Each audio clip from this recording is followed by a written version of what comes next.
ज्यादातर लोग अपने दुखों की वजह दूसरों को मानते हैं, जबकि कई बार ऐसा होता है कि हमें कोई दूसरा दुख नहीं पहुंचाता, बल्कि हम अपने दुखों की वजह खुद ही बन जाते हैं। इस बात से हमें खुद को बचाना चाहिए, क्योंकि ऐसा करने से हम खुद को ही परेशान करते हैं और डिप्रेशन में चले जाते हैं। एक बार गौतम बुद्ध नगर में घूम रहे थे, तभी बुद्ध ने सुना कि उस नगर में रहने वाले कुछ लोग बुद्ध को बुरा भला कह रहे हैं और बद्दुआएं दे रहे हैं।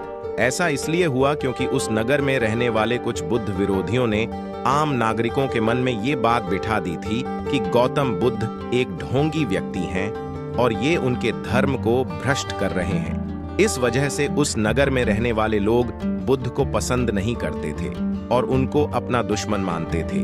गौतम बुद्ध ने जब नगरवासियों के इन उलाहनों को सुना तो वह एक कोने में शांति के साथ खाड़ी हो गए और उनकी बुरी बातों को आराम से सुनते रहे।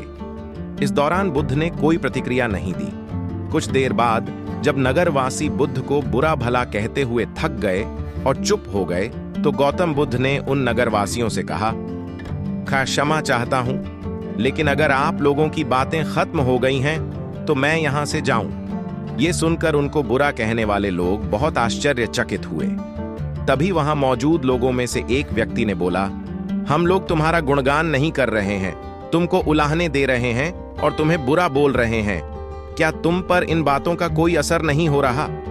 उस व्यक्ति की बात का जवाब देते हुए गौतम बुद्ध ने कहा, आप सब चाहें मुझे कितनी भी गालियां दें या कितना भी बुरा कहें, मैं इन्हें खुद पर नहीं लूंगा, क्योंकि मैं जानता हूं कि मैं कुछ गलत नहीं कर रहा।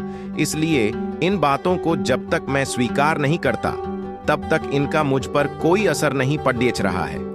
गौतम बुद्ध ने आगे कहा, जब मैं इन गालियों और बुराइयों को अपने ऊपर लूंगा ही नहीं, तो ये निश्चित तौर पर आपके पास ही रह जाएंगी और मुझ पर असर नहीं करेंगी। इस बात के लिए प्रेरित करता है कि जब आप गलत नहीं हैं, तो किसी की गलत और निगेटिव बातों का असर कभी भी खुद पर नहीं लेना चाहिए, क्योंकि इससे आप अपने ही दुखों की वजह खुद बन सकते हैं।